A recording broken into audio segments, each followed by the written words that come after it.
Venäjän väkilukuhan laskee koko ajan. Et meillä on kuolleisuus on huomattavasti isompi kuin syntyvyys, mikä tietysti jossain vaiheessa kyllä tulee tasottumaan, koska ei se kuolleisuus voi loputtomiin jatkua niin pitkään semmoisena, että se tulee, että saavutetaan tavallaan se niin katto.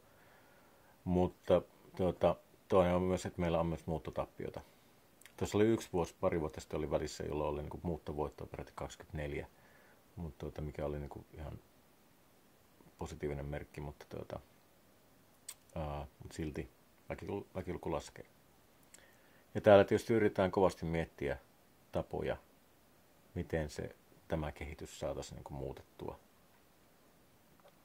Ja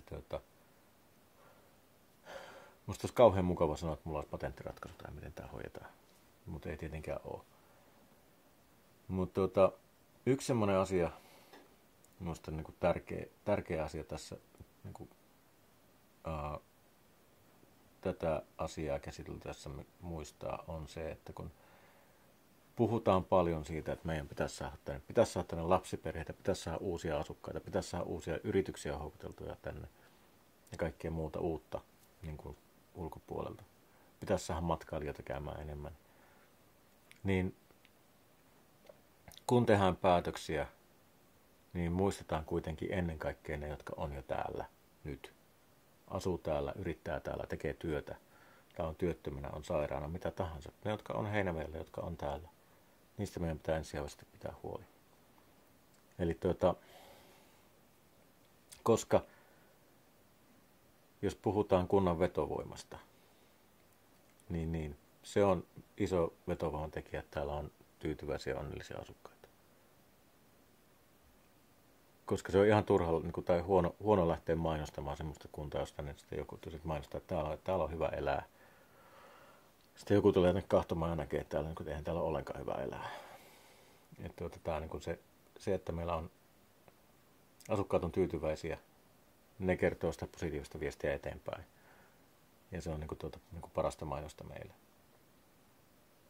Tietysti jos joku tänne uutena tulee, niin se on ihan selvä. Meidän pitää ottaa se avosylin vastaan. Et en tarkoita sitä, että ensisijainen että palvelut olisi tarkoitettu vain niille, jotka on nyt täällä, eikä ketään enää oteta mukaan. Koska me tosiaan tarvitaan uusia ihmisiä. Meidän pitää olla, jos joku tänne tulee, niin pidetään sitten huoli siitä, että tällä kanssa pysyy, että se on silloin niin mukavaa, että se haluaa täältä mihinkään lähteä. Ja se on ihan sama, mistä se tulee.